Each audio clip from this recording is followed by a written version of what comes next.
You brought your children with you, right? To the farm? For 2 of the trips, yeah. Oh, you did? Okay. How was that? I know because it's probably different because that's what the farm's all about, sort of embracing, children. But how was that to, you still have a role as a mom, but then you're also in filmmaker, producer, director mode? It's really a juggling act. I mean, Sarah brought her son on all of the trips, basically, I think, because he was really little. And we would have someone come with us who could help, like a doula or somebody who wanted to come to the farm and meet Ina May. So they had this incentive there, and then they would look after Obi. And it was really, really hard. I mean, usually we shot all in natural light, so at the end of the day we were done. It wasn't like we would go off in the night, except that one trip when they were there, of course. It was hard. It was so hard. The short answer is that it was brutal. It was hard. It was really hard. But it was also great. Unfortunately, the trip that they came, we timed it wrong, and they came like in the middle of the winter, and it was freezing, and they couldn't really play outside. And when we went in the summer, we felt like, oh my, they could have gone swimming. Like, why didn't we have them come in the summer? Because it's just heaven. It's like a playground, you know? So it's hard, you know, it's just constantly trying to balance things and rush back and breastfeed a baby and then like rush back to shoot more. But, you know, this culture completely supported us, and they all understand. They're all mothers. They've been through it. When they were beginning, you know, becoming midwives, they had to rush off and come back, and I think they recognized that in us. What did Pamela say that one time? Well, she was like, oh, you two are just like midwives. Because they lived in households together, and so if one of them had to rush off, the others would take care of the kids, or, you know, or bring the nursing baby over to the mom who is at work, and then come, you know, and then bring the baby back while the mom still stays off delivering a baby. And we had that kind of flow where like we would be shooting at Ina May's house, and my baby would need, you know, to be fed, and I would like, you know, run and meet the doula and feed the baby, and then run back to set and keep working. So it was like a very high compliment that she said, you know, oh, you sort of have each other's backs and are like collaborating in that sort of way, and not having to talk a lot about it either. I remember she sort of was impressed that like Mary put her hand out and I like put a cord in her hand, you know, before she even asked for it. Yeah. So that was really sweet. I think a lot about just like if we want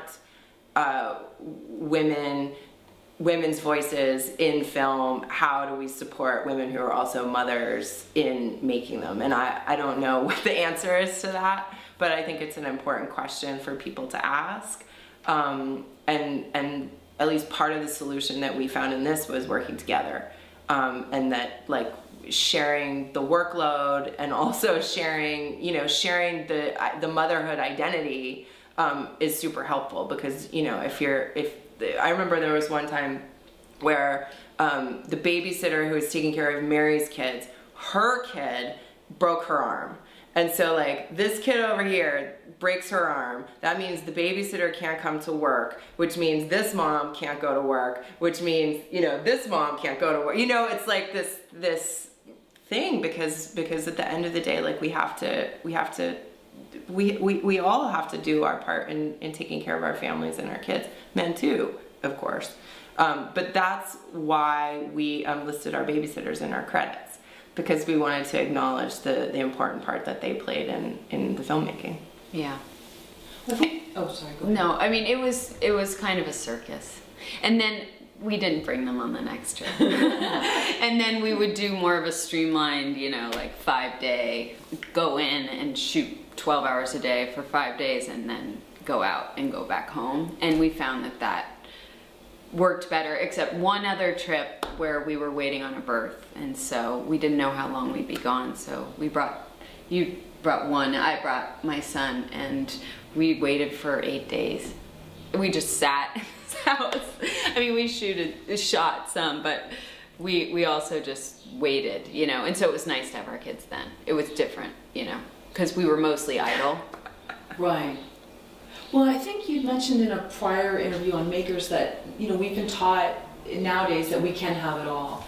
And that really it's a hard balance, and that you were saying that women really need to share their secrets, or not even secrets, but just communicate on how they are able to balance being a mom, working, and creativity. Logistics, yeah. It's like if you can talk about logistics, that's like that it's such a gift for one woman to say like, well, this is actually how we did it. You know, we had this babysitter who would come on the shoots with us for this period of time, and we found her through this thing, and then, you know, and then also to commiserate, like, you know, it was very challenging. I know, and the filmmakers that we have met, the women filmmakers that we've met, I feel like, you know, we're like, oh, you know, it's so great that, you know, you've made a film and that's wonderful, but how do you do it? You know, we're asking these women all the time, how does it work for you?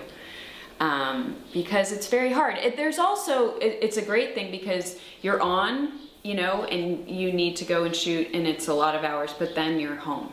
You know, so it's not like this consistent thing. You're not shooting all the time.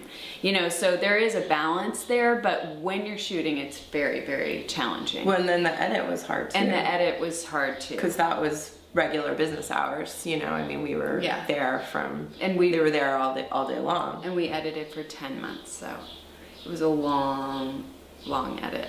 Wow. Yeah, it's hard. You know, they would be sick. Like, my son was sick home from school, and I'd bring him to the edit room, and like, he loved it. He loved it. He still talks about it, but it's like, you know, I'm trying to like have a conversation, and you know, my heart's there, but I have to finish this, and you know, it's just a very hard balance. We brought my 6-year-old to San Francisco for a screening of the film, and she was very excited to be at the movie theater because she got like free popcorn from the popcorn lady. That was like the highlight to her.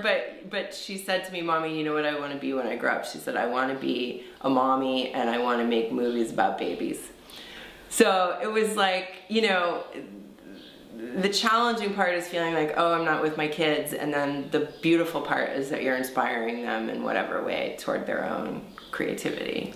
And Sarah would remind me of that around day 5. After we'd been gone for 5 days, I would start feeling like my heart hurt. And she'd remind me of that, and I believe that so much too. I think it's important to be a role model for your children, and follow what you love to do. And, you know, it's really important.